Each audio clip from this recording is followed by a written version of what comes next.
Bonjour, bonsoir à toutes et à tous, bienvenue dans cette toute première chronique perdue. Aujourd'hui, on parle de ce roman que j'ai terminé il y a quelques jours et qui était diablement intéressant, bien que ce soit habituellement pas mon style.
Comment ai-je découvert ou acquis ce livre?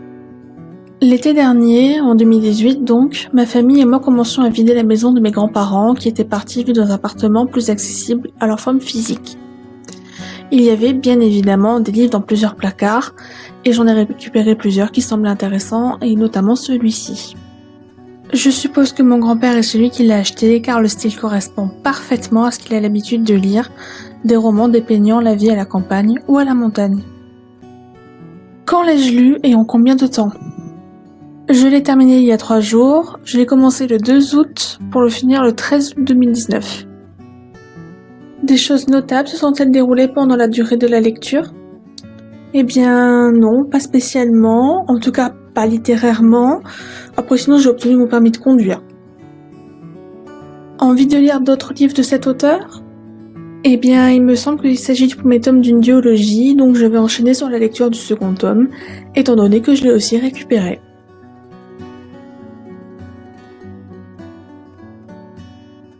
Le style n'est pas prise de tête, il décrit efficacement ce qui doit l'être, les personnages ont le vocabulaire et rythme de parole qui convient pour leur rang social.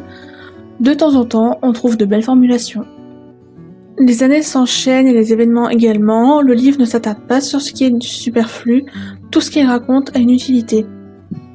Il n'y a pas d'intrigue à proprement parler puisqu'il s'agit surtout de dépeindre la vie de la campagne corrézienne au début du siècle dernier. Néanmoins, les événements qui ponctuent cette vie permettent des changements bienvenus. Ils sont remarquables d'authenticité. Le patriarche Angèle Monestier n'est probablement pas le plus plaisant sur le plan moral, mais il est parfaitement crédible.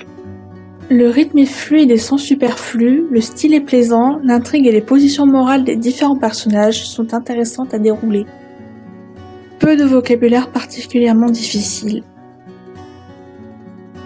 Recommanderiez-vous ce livre? Si oui, à qui?